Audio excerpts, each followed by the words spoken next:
नमस्ते दोस्तों, नागरिक लेंस में आपका स्वागत है। साल 2025 में व्लादिमीर पुतिन का भारत द्वारा सिर्फ एक मुलाकात नहीं बल्कि दुनिया की राजनीति में आया एक भूचाल है।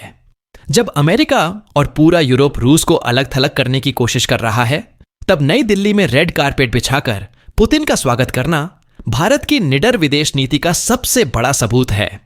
आज अमेरिका और पश्चिमी मीडिया की नजरें इस दौरे पर गड़ी हुई हैं। उन्हें डर है कि मोदी और पुतिन के बीच कोई ऐसी गुप्त डील न हो जाए जो एशिया में शक्ति का संतुलन हमेशा के लिए बदल दे।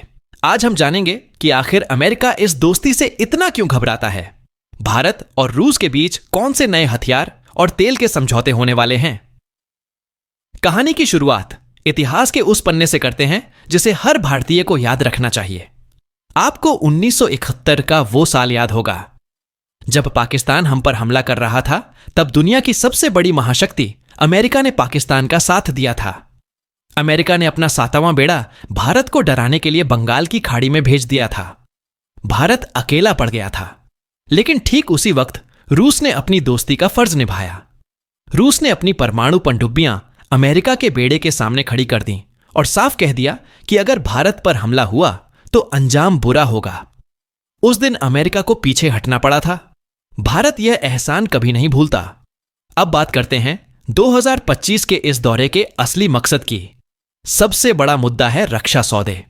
भले ही हम दुनिया से हथियार खरीद रहे हों, लेकिन आज भी भारतीय सेना की ताकत रूसी हथियार ही हैं। खबर है कि इस मीटिंग में मेक इन इंडिया के तहत एक बहुत बड़ा समझौता हो सकता है। भारत अब रूस से सिर्फ हथियार खरीदेगा नहीं, बल्कि उन्हें भारत में ही बनाएगा।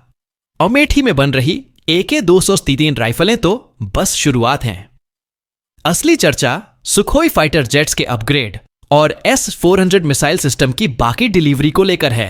साथ ही दुनिया को डर है कि कहीं रूस भारत को हाइपरसोनिक मिसाइल की टेक्नोलॉजी न दे दे। अगर यह डील हो गई तो यह चीन और पाकिस्तान के लिए बहुत बुरी खबर होगी। दूसरा बड़ा कारण जिससे अमेरिका परेशान है वो है ऊर्जा और अर्थव्यवस्था। जब दुनिया ने रूस पर प्रतिबंध लगाए तो भारत ने अपने नागरिकों के फायदे के लिए रूस से सस्ता कच्चा तेल खरीदना जारी रखा। हमारे विदेश मंत्री ने साफ कहा था कि हम अपनी जनता का फायदा पहले देखेंगे। पुतिन के इस दौरे में रूपी रूबल ट्रेड को मजबूत करने पर बात होगी। इसका मतलब है कि हम व्यापार के लिए अमेरिकी डॉलर का इस्तेमाल कम कर देंगे।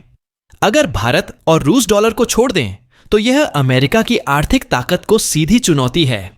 यही वो डर है जो वॉशिंगटन को परेशान कर रहा है। इसके अलावा भू राजनीति में भी यह दौरा बहुत अहम है। रूस आज चीन के करीब जा रहा है, लेकिन पुतिन का भारत आना यह दिखाता है कि रूस पूरी तरह चीन पर निर्भर नहीं होना चाहता। उसे भी भारत जैसे भरोसेमंद दोस्त की जरूरत है। यह भारत की जीत है कि हम अमेरिका से भी हाथ मिलाते हैं और रूस के राष्ट्रपति को भी गले लगाते हैं। हम किसी गुट में शामिल नहीं हैं। हम इंडिया फर्स्ट की नीति पर चलते हैं। निष्कर्ष साफ है।